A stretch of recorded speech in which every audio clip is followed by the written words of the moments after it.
अभी कोई टीचर का फॉर्म भरा जा रहा है बिहार के अंदर, तो उसके लिए ईडब्ल्यूएस का ज़रूरत पड़ता है, एनसीएल का, इस तरह की चीज़ों का सर्टिफिकेट का ज़रूरत पड़ता है। तो कई लोगों को ये समस्या है कि ईडब्ल्यूएस में कि कैसे बनाएं, क्या करें। तो बेसिक चीज़ समझना है, ईडब्ल्यूएस किन के लिए बना है। ईडब्ल्यूएस मतलब इकोनॉमिक वीकर सेक्शन। ये लाभ किन को मिलेगा? वो मिलेगा जो जनरल कास्ट के अंदर जो जनरल में आते हैं, जैसे राजपूत, भूमियार, लाला, जिसको कायस्थ भी कहते हैं, और एक बच गए कौन सा, राजपूत, भूमियार, लाला और ब्राह्मण, है ना। इन चारों को इनका लाभ मिलेगा। इकोनॉमिक वीकर सेक्शन का जो दूसरे कास्ट के हैं वो एनसीएल के लिए या ओबीसी के लिए अप्लाई करें, उनको ईडब्ल्यूएस से मतलब नहीं है। अब ईडब्ल्यूएस बनाने के लिए 3 क्राइटेरिया है। पहला, जनरल से हो। ये कैसे पता चलेगा कि कोई जनरल से है? तो उसके लिए कास्ट सर्टिफिकेट बनाना होगा। दूसरा, उनका इनकम 8 लाख से सालाना कम हो। उनका इनकम का सीधा सीधा मतलब है वो और उनके परिवार का सब मिला के, जिसमें उनके मम्मी पापा विवाहित हैं तो पति वो शामिल है। तो सबसे पहले जब कास्ट बन जाए तो पता चल जाएगा कि ईडब्ल्यूएस श्रेणी में आने के लिए कास्ट जनरल कैसे पता चलेगा कि कोई जनरल में है, तो उसके लिए कास्ट बनाना होगा। दूसरा, इनकम 8 लाख से कम हो। वो किन के नाम से बनेगा? जो अप्लाई आवेदन करता है वो अपने नाम से बना सकते हैं। तीसरा है, जब कास्ट पता चल गया, इनकम पता चल गया, तो ये कैसे पता चलेगा कि कहाँ के वासी हैं, किस ब्लॉक में अप्लाई करना है, कहाँ के वासी हैं, उसके लिए निवास प्रमाण पत्र चाहिए। अब यहीं पर समस्या आ रहा है कि निवास प्रमाण पत्र कहाँ का होना चाहिए। तो देखिएगा, यहाँ क्या है, बिहार के अंदर आपको किसी तरह का सरकारी छूट लेना है या कोई सरकार की तरफ से दिया जा रहा आरक्षण का लाभ लेना है, तो आपको यहाँ का होना जरूरी है।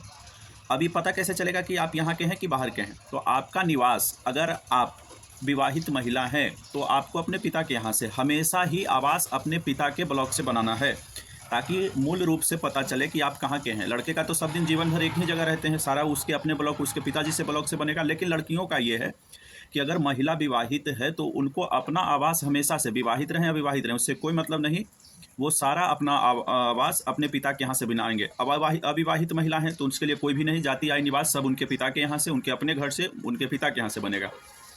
लेकिन विवाहित महिला के लिए ये है कि सबसे पहले विवाहित महिला अपने पिता के यहाँ से आवास बनाए, ताकि पता चले। अगर आप अपने पति के यहाँ से आवास बनाने के लिए अप्लाई करते हैं तो वहाँ दिक्कत क्या होता है। मान लीजिए आप यूपी की हैं, मान लीजिए आप केरल की हैं और आपका विवाह बिहार के किसी लड़के से हुआ है, तो जैसे ही आप यहाँ अप्लाई करिएगा, यहाँ का आवास बनाइएगा, तो इससे तो पता चल जाएगा कि आप बिहार के हैं, बाहर के हैं नहीं।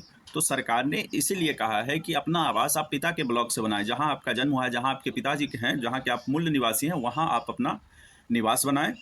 इनकम के लिए आप अपने पति का, वो सभी को कॉमन सेंस है, ये सामान्य बात है कि पति का ही आय असल में पत्नी का आय होता है। जब तक कि पत्नी अपना कोई रोजगार या खुद का इनकम नहीं दिखाए तो पति का इनकम ही मोटा मोटी पत्नी का इनकम माना जाता है। इसलिए इनकम में आप अपने पति के ब्लॉक में अप्लाई कर लें। आप कास्ट के लिए, कास्ट कैसे पता चलेगा? कास्ट हमेशा ही, चाहे लड़का हो या लड़की हो, विवाहित हो विवाहित हो, कास्ट हमेशा ही पिता के ब्लॉक से अप्लाई करना है। क्यों? क्योंकि कास्ट जीवन में कभी चेंज नहीं होता। एक बार आपने जिस कास्ट में जन्म ले लिया उसमें ले लिया। अभी पता कैसे चलेगा कि आप कौन से कास्ट के हैं? तो आपके पिता के तरफ का ना जन्म, आप तो अपने पिता के तरफ लेते हैं, तो पिता के तरफ का ब्लॉक, पिता के तरफ का सर्टिफिकेट बताएगा कि आपका कास्ट कौन सा होगा। इनकम तो पति का भी हो सकता है, पिता का भी हो सकता है। विवाहित हैं तो पति के ब्लॉक से, अविवाहित हैं तो पिता के। अविवाहित में तो कोई समस्या ही नहीं है, सारे चीज़ पिता के यहाँ से। विवाहित के लिए इतना समस्या है।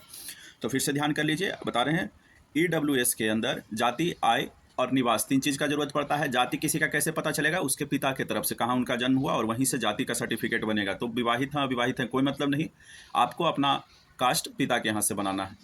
फिर निवास, विवाहित हैं अविवाहित हैं कोई मतलब नहीं, इस मामले में आपका अपना निवास अपने पिता के ब्लॉक से बनाना है, ताकि पता चले कि आप मूल रूप से कहाँ के हैं।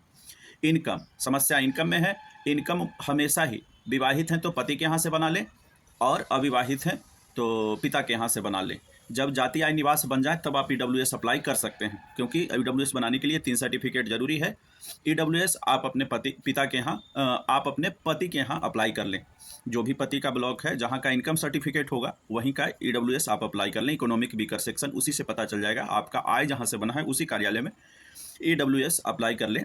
और 2 क्राइटेरिया और भी ध्यान रखिएगा, सिर्फ ईडब्ल्यूएस में 8 लाख का क्राइटेरिया ही नहीं है कि 8 लाख से कम होना चाहिए सालाना इनकम। इसके साथ ही 2 चीज़ और भी है, किसी नगर निगम क्षेत्र में 1000 स्क्वायर फीट से ज़्यादा ज़मीन नहीं होना चाहिए। कोई भी नगर निगम हो, चाहे पटना हो या कोई भी नगर निगम हो, आपके पति या फिर आपके नाम से ऐसा कोई भी होना नहीं चाहिए। दूसरा ये है कि 5 एकड़ से ज़्यादा भूमि नहीं होना चाहिए। अगर ग्रामीण इलाके में है तो ग्रामीण इलाके में 5 एकड़ से ज़्यादा भूमि नहीं होना चाहिए। तो ये 3 चीज़ में से कोई एक भी रहेगा तो आप ईडब्ल्यूएस के लिए एलिजिबल नहीं होइएगा। लेकिन फिर भी आप अप्लाई करिए जब सर्टिफिकेट बन जाए, वेरिफिकेशन के समय जब नौकरी में होगा तो देखा जाएगा। तो जो लोग फॉर्म भर रहे हैं उस सभी को शुभकामनाएं, और हम उम्मीद करते हैं कि आप EWS का मामला समझ गए होंगे, सर्टिफिकेट कैसे बनाना है वो भी समझ गए होंगे। अपना ख्याल रखें, अच्छी पढ़ाई करें। नमस्ते।